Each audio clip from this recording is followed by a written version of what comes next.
Hello everybody and welcome to a brand new YouTube video. Now this is my first video on this channel, and if you're new, well actually all of you guys should be new because this is my first video. Please subscribe and like. This is going to be a build. This is going to be my first build on my channel. I really didn't know what to do for my first YouTube video, and I said, you know what, why not do a computer build, because I know there's a lot of people out there that look at different ones and make up a decision. So I'm bringing you a $500 AMD build. Pretty simple and pretty basic build. Can handle 1080p gaming, between 30 and 60 FPS frame rate you're gonna get on this PC, which is pretty good compared to console. So the first thing you're gonna have is your graphics card. Now I like to have a good graphics card. You know, I'd rather have a better graphics card than I would a better CPU. Now I know that's arguable, but the way I put it is I would like to have a fair CPU. I'd rather have a fair CPU and have a good a really good graphics card than have a fair graphics card and have a really good CPU. That's just for me, because a lot of games now, they focus a lot on your GPU and they're also your CPU. So the GPU, the graphics card it's going to be in this build, is a Gigabyte GTX 1050 2GB edition that you can pick up on Newegg for $110 currently in April 2017. So yeah, that's the graphics card. You know, pretty basic, but you know, still a 1050, that's pretty good. And yeah, so now the CPU is an AMD FX 8370 with the Wrath cooler. Now this CPU is a little more expensive. That's because it has a Wrath cooler, and the CPU is overall going to be more expensive than the GPU, just because the CPU is good, but it also comes with a nice cooler, because I know some people do not like the stock cooler. So yeah, so this is something to help them out with that. It's an 8-core processor at 4 GHz, and it comes right in at $150, $149.99 or $149.99 to be exact. But yeah, you can pick it up on Newegg, and all the links and URLs and all that good stuff will be in the description if you want to pick it up. Now the motherboard we'll be using is pretty generic. Actually probably lower than generic. I mean, you can do slight overclocking, but this build wasn't really meant to be overclocked. It was meant to just be a playable computer that's affordable. Now the motherboard, guys might not like it, but you know, I have it personally, and it's never given me problems, and I've never needed to overclock, and I've never done any of that, and it's a pretty good standard motherboard.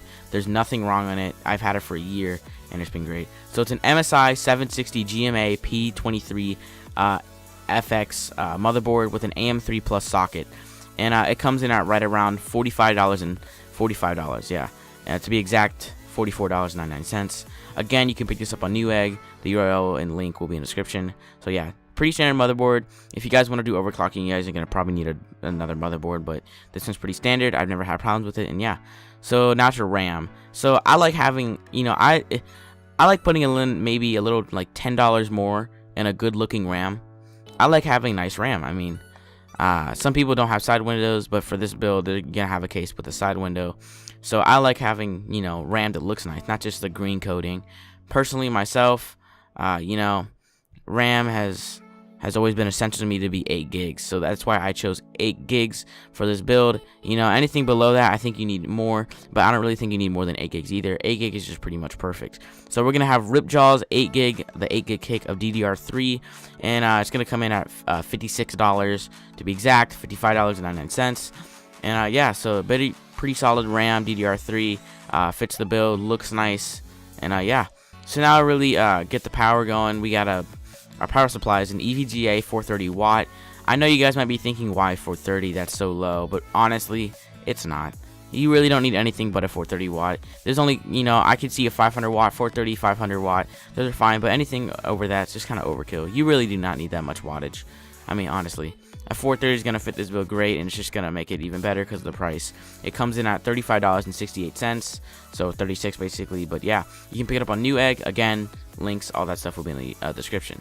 So now that we got our power supply, graphic card, CPU, motherboard, and RAM, we need our case. Now the case is something I like to have nice. You know, if I'm gonna have a computer, I want to have a nice case.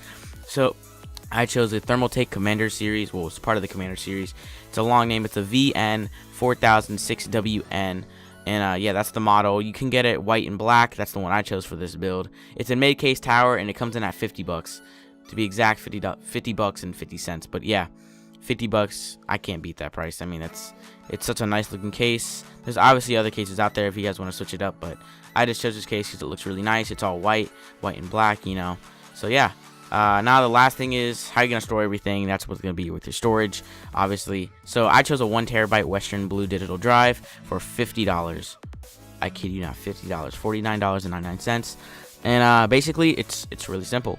You know, it's not an SSD, so it's not going to be lightning fast, but it's a pretty basic generic storage, so it's not going to be crazy slow unless you download a lot of stuff, obviously. But the reason I chose a 1 terabyte, you guys can go for the 500 gig, is because games take up so much storage, and also computers aren't just meant for games. You're probably going to have homework on it if you go to school. I mean, you're probably going to have documents and just pictures on it, and just so on, and just on and on and on. So, you know, and all these applications, so you're going to need a lot of storage. It's not like Xbox One where all you do is have games, and there's a couple of things like YouTube and Netflix. So yeah, Xbox One, you can get a terabyte. You don't really need one. With computer, I think it's pretty essential to have a terabyte. So yeah, that's going to top off the build. I hope you guys liked it. Overall, the pricing for everything on this build is $497.13 currently of April 2017. Prices always fluctuate, so if you're watching this later and it's not the same, I'm sorry, just prices fluctuate. But so yeah, like I said, about $500, you know, $497.13. I can't beat that price. So yeah, $500 to get a standard 1080p gaming build, 60 FPS, well, 30 to 60 FPS on games. So now you can enjoy your games and have a nice looking computer. So thank you guys so much for watching. This is my first video, so I hope you like it. If you guys want me to do more of these builds, please like, leave a comment. I mean, honestly, it doesn't matter. Just tell me somehow that you want me to do more of these, and subscribe, please, because this is, again, my first video. So yeah, thank you guys so much for watching, and bye.